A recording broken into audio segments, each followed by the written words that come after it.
Hello বন্ধুরা, সবাইকে স্বাগত অপর্ণাস ফ্লেভারফুল রেসিপিতে। আজকে নিয়ে এসেছি দারুণ সুন্দর একটি রেসিপি, দই মাছ। সাধারণত আমরা সবাই দই মাছ করতে জানি, কিন্তু আপনারা দেখে নিন আমি কিভাবে দই মাছটা করি।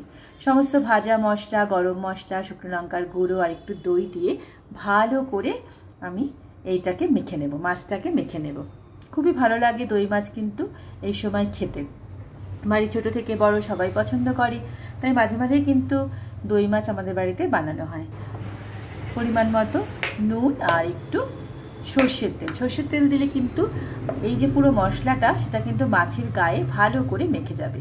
তাহলে সুন্দর করে আমরা প্রথমে মাছটাকে ভালো করে ম্যারিনেট করে নিচ্ছি। খুব বেশিক্ষণ এটা রাখতে হবে না ম্যারিনেট করে, তাও একটুখানি সুন্দর করে এইভাবে ডলে ডলে আমরা সমস্ত মাছটার মধ্যে দইটাকে সুন্দর করে মিশিয়ে নেব। তো বন্ধুরা, এই চ্যানেলটিকে অবশ্যই সাবস্ক্রাইব করবেন, সঙ্গে থাকুন, দেখতে থাকুন রেসিপিটি। জিরে, তেজপাতা, এলাচ, পেঁয়াজ একটু নাড়িয়ে দিচ্ছি। পেঁয়াজ কুচিটা একটু হালকা হালকা ফ্রাই করব। কি সুন্দর গন্ধ বেরোচ্ছে। এইবার দিয়ে দেবো একটু ডুমডুম করে কাটা আলু,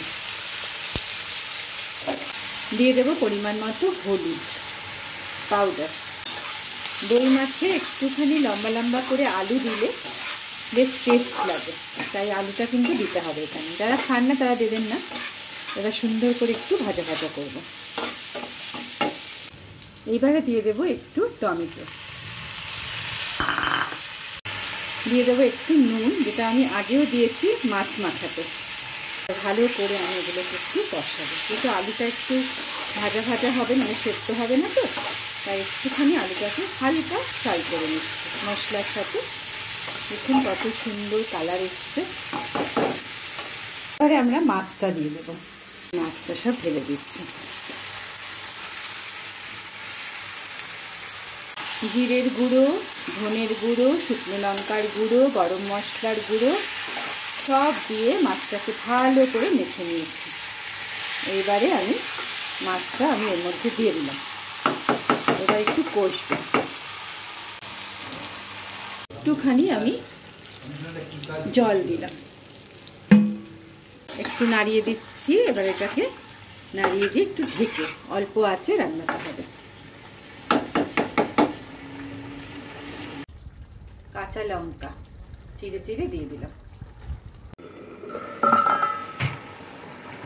নামানোর আগে দিয়ে দেবো একটুখানি ঘি। দই মাছে কিন্তু ঘি না দিলে তার টেস্টটা পুরো আসে না। আর গরম মশলা তো আমরা আগেই দিয়ে দিয়েছি। একটুখানি নাড়িয়ে দিচ্ছি, এরকম করে নাড়াতে হবে, মাছগুলো ভেঙে না যায়। কি সুন্দর গন্ধ বেরোচ্ছে।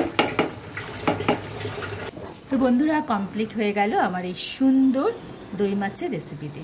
খুব সহজে, খুব অল্প সময়ে 7 থেকে 8 মিনিটে আপনারা করে ফেলতে পারবেন এই সুন্দর রেসিপিটি, কারণ এখানে আপনাকে মাছটা ভাজতে হচ্ছে না তার জন্য। আর তার সাথে দিয়ে দিলাম একটি ছোট্ট সুন্দর এই কুমড়ো ফুলের রেসিপিটি। বেশ ভালোই লাগে কিন্তু কুমড়ো ফুলের বড়া গরম গরম ডালের সাথে খেতে, আর খুব সহজেই বানানো যায়।